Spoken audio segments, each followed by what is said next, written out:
I hope people can stay on, and I'll try and be as brief and entertaining as possible, DRR being marginalised yet again in the development agenda, so to the end of the day. So I'm going to talk very briefly about why disasters are such a big deal for developing countries and for development processes and the SDGs. I'm going to talk about how international frameworks have tried to reduce disaster risk, principally through the Hyogo Framework for Action, and then take a critical look at the current new proposal for a DRR framework, and look finally at overlaps between the SDGs and the DRR framework, and think a bit about how they can be brought closer together. So without dwelling on too much, I think it's important to point out some of the reasons why disasters are so important for the SDGs.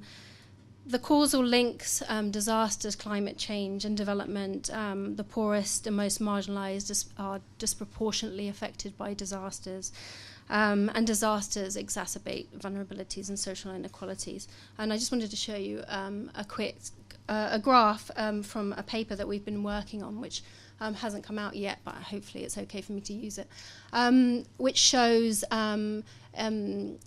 income levels, countries divided up by high income, lower middle income, upper middle income, and low income countries, and just shows trends in disaster mortality over time. And in fact, what's important about it is the difference, because the trends can be explained quite a lot by famine in Africa in the 1980s, and then reducing this. That's why the line has gone down at the top. And then the high income group at the bottom, disaster mortality going up is caused by a number of events in later periods. So just to outline really the differences there between income levels.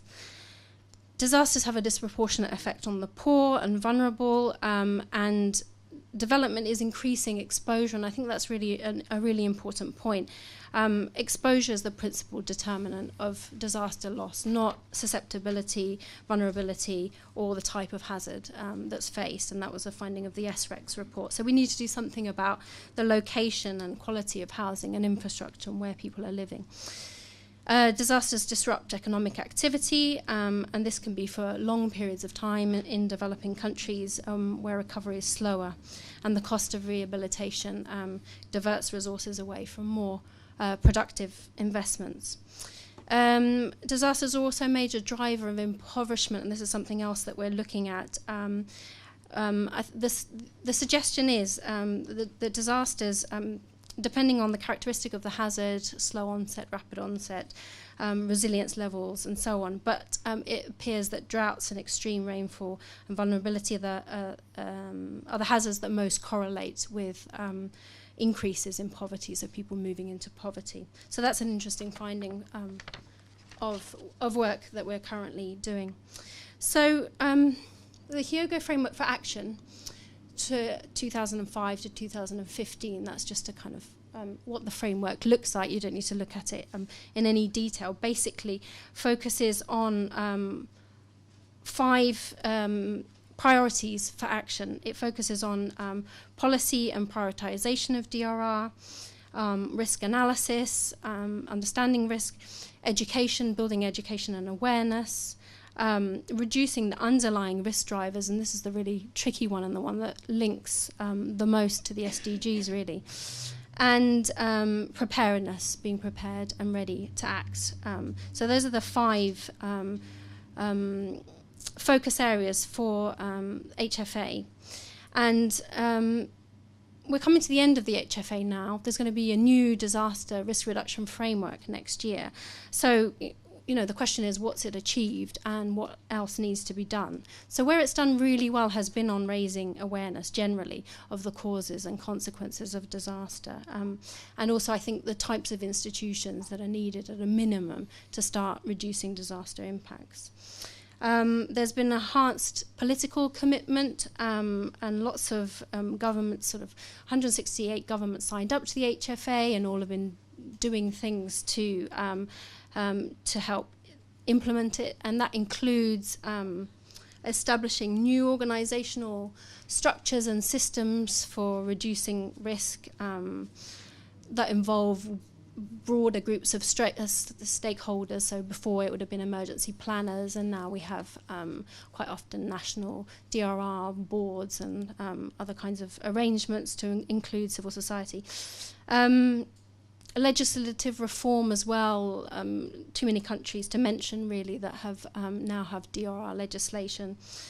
And I think particularly importantly, improvements in emergency planning, which has helped to reduce loss of life, particularly for floods and hurricanes. So I think, you know, those are important achievements that we need to emphasize. And then we need to move on because there are a lot of things that it hasn't achieved. And I think the most important area, the area where least progress has been made is on the priority area 4, reducing underlying risk factors. So the HFA really encouraged community-based approaches and participation and empowerment and so on, but did little in practice in terms of promoting activities to actually do this. And it was very much focused on government policy, government legislation.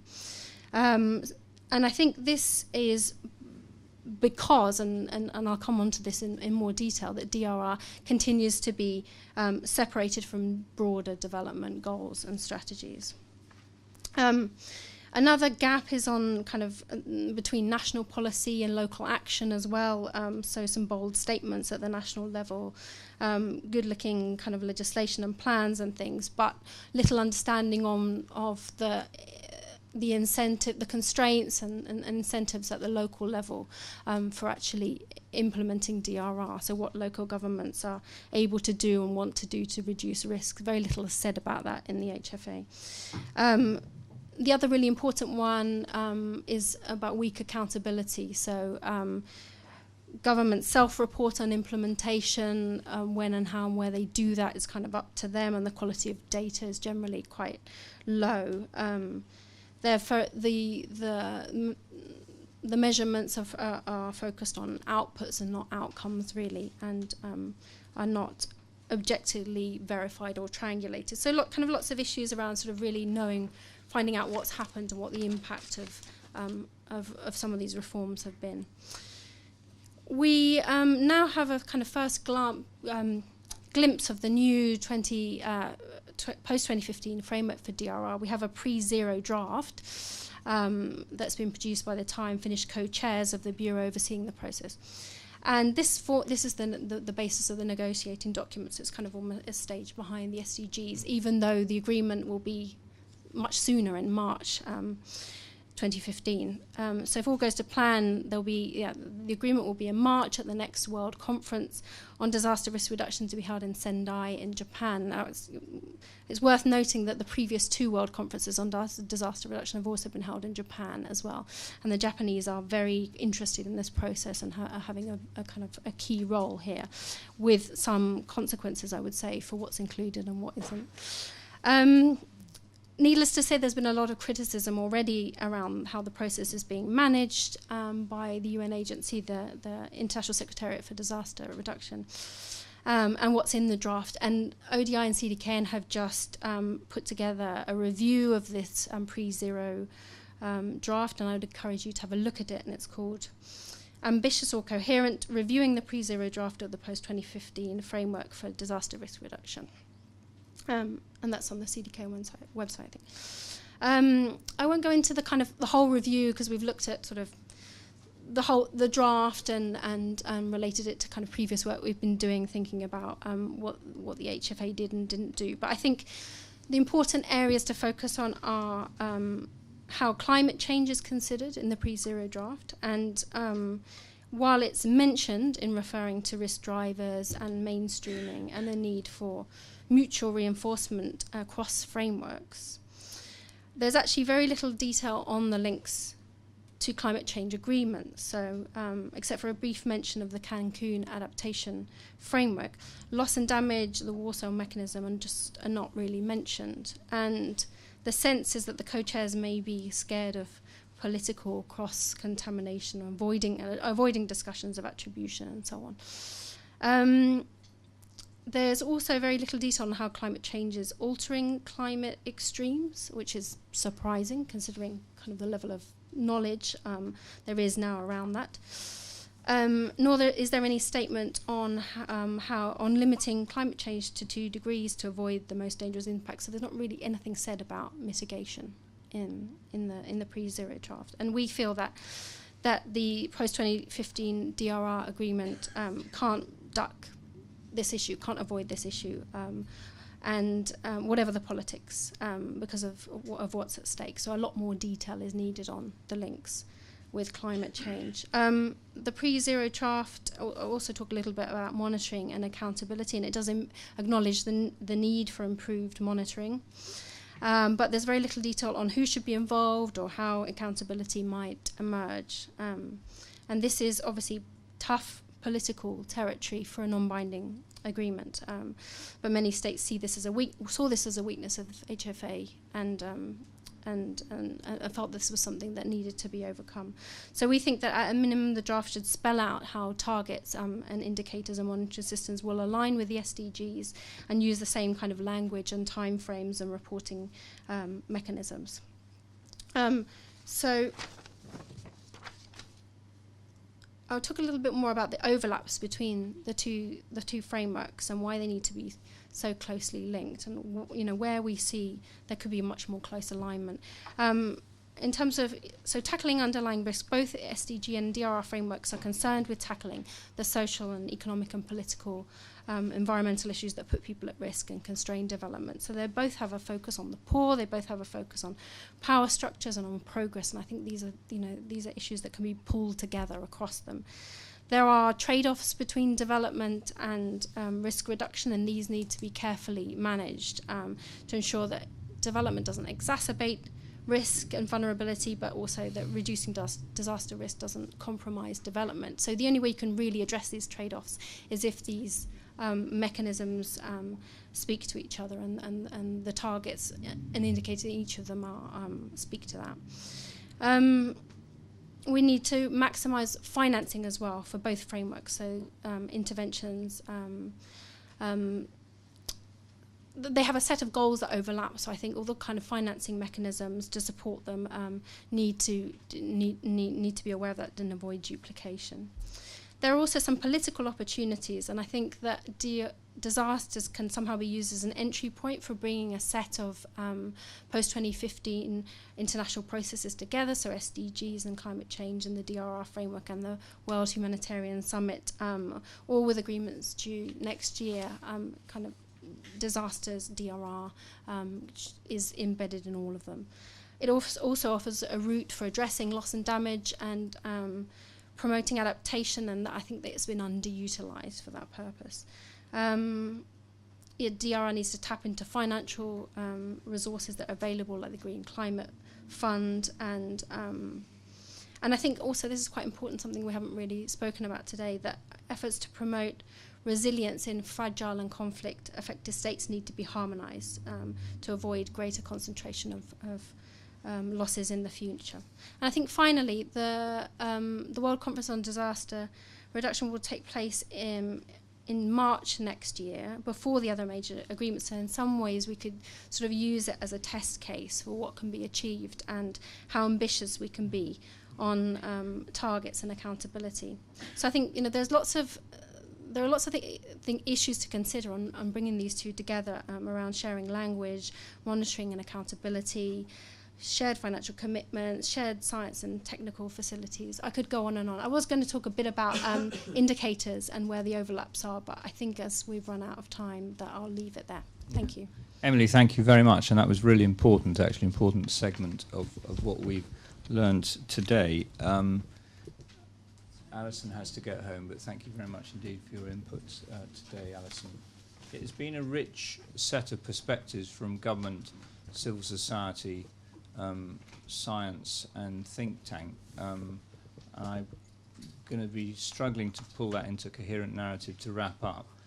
So if anyone wants to stand up from the floor and do that for me, I'd welcome that. But if you have a couple of questions or short observations on what Emily's said, I think I'd very much welcome it. Any comments? John, you're looking very quizzical. I think you have a question.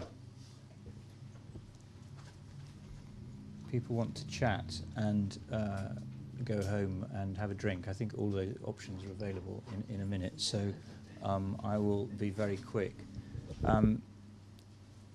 Yeah, I think what I've heard today, and Bernadette, actually you were extremely clear on the process which you've been so close to, was that there is no real argument about integrating climate change within the SDG process. I thought that was a very helpful statement, and we should have that at the top. In one sense, therefore, we all agree with David Nussbaum's pizza analogy, that we need to go to mix it thoroughly.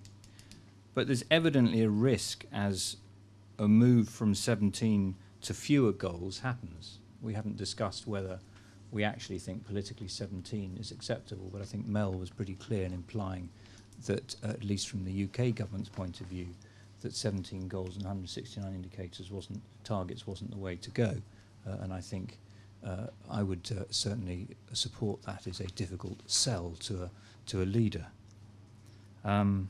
So there's a risk as something less than 17 occurs that integrated coherence is lost, or indeed, as David, the WWF analysis shows, that it isn't very coherent anyway. So the battle is certainly not won. There is a clear proposition, if I'm not mistaken, in the paper that you put with Alison, that a standalone goal should be retained. I don't know whether we're going to do an eyes and the nose out the doors of this room as to whether we support that, and that's not the point, really. But there is a debate still to be had as to whether a freestanding goal is necessary to give the attention. But in your words, I think again, Bernadette, the vaguest, weakest, and weirdest, is that the right three? Goal is goal 13, and that's quite notable. And we see that mirrored in Emily's rapid analysis of the pre-zero draft of the HFA2. Not that it's vague, weird, it seems to be essentially absent or blind with respect to climate change. And that's alarming, but it also an enormous opportunity, I think, particularly around the HFA process, to work with a more contained process, I think, in these coming months, to do what we would like it to be, the bold, ambitious first 2015 agreement that sets a pathway through to the others. So there's some deep politics behind that, as you yourself said in the presentation. It's not a bunch of technical DRR issues. There's some economic, social and political issues that run through that process as much as the others.